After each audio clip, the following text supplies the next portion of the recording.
سلام، شما صدای باریش سسی رو میشنوید. من حسین علی محمدی هستم، همراه شما در این مسیر. خب بیایید برگردیم به قرن 15، دورانی که همه چیز با شمشیر و زور پیش میرفت. اما داستان امروز ما کاملا متفاوته. این داستان سارا خاتونه، زنی که سلاحش کلماتش بود. توی اون دوران پر از آشوب، سارا خاتون برای اتحادیه آقویونلو یک ستون محکم از خرد بود. نفوذش اونقدر زیاد بود که میتونست بدون حتی یک جنگ به بزرگترین اختلافات پایان بده.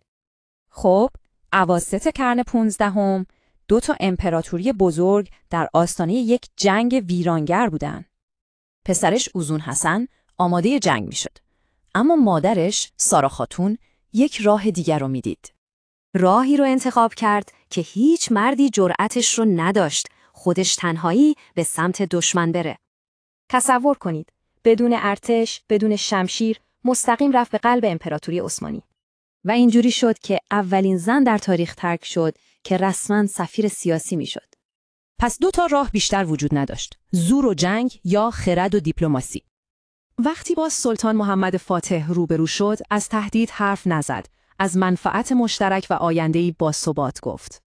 حتی خود سلطان هم اعتراف کرد که کلام این زن از هر شمشیری تیزتره. نتیجه مأموریتش فوق‌العاده بود. جنگ متوقف شد، روابط از سر گرفته شد و تاریخ دیپلماسی عوض شد.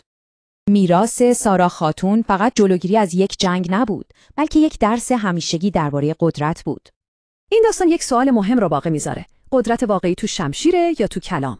من حسین علی محمدی هستم و خوشحال میشویم نظرات، دیدگاه‌ها و پیشنهادهای خودتان را با ما در میان بگذارید. کمک کنید صدای باریش سسی را به گوش دوستانتان برسانید. باریش سسی سیزین سسیس.